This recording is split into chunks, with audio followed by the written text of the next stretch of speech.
complexity, nature, authenticity, how you see yourself, societal norms, confidence, social media.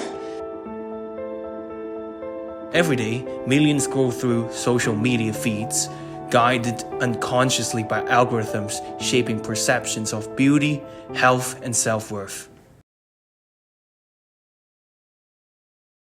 I do believe social media shapes our perception of beauty.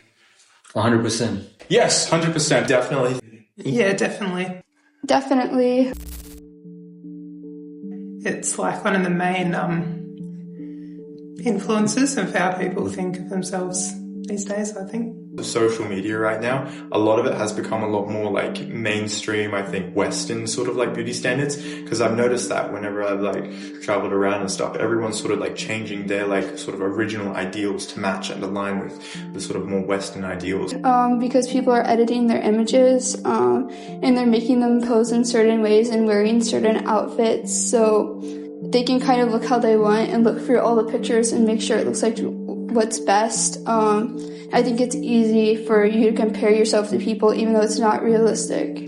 With all the beauty influencers and fitness and even bullying, like fat shaming, people have like this toxic views of beauty and they can't seem to appreciate their own features. It impacts everyone, young men, older people, but in particular young women. You are seeing younger and younger girls getting into makeup, into skincare, trying to fit into different idealized beauty standards. I think in a way it does shape a lot of what teenage girls nowadays growing up think about, like what a certain beauty or what beauty is like. Like going to Sephora, we see 10-year-old, 11-year-old kids, girls going to Sephora, trying makeup, eyeliner, trying to look like their favorite Instagram models.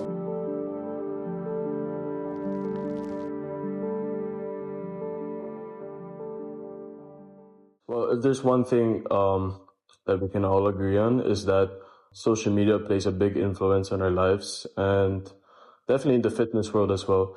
There's so many fitness influencers that we look up to, many athletes we look up to, but it's not 100% true what they all say sometimes.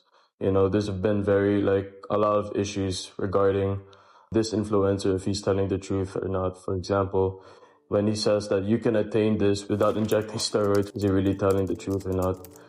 And you still gotta kind of be careful with who you look up to at the same time, because if you're following that person, you're following everything that person tells you. So yeah.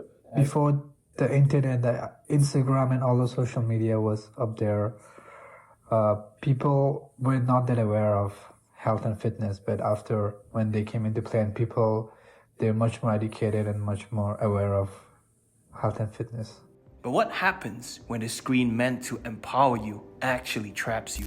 What we see today on the internet is like, you know, you need to get inspired by people, what they say, and but also be very careful to find out the legit information, because, you know, most of the thing we see on social media is not that accurate or not that correct all the time. But, you know, you need to have a personal trainer or some legit people who you can rely on, rather than what people do on the social media and the gym, and which is not even scientifically proven.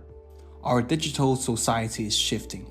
We can choose to promote genuine health, diverse beauty, and self-acceptance. It's our choice to shape a healthier future.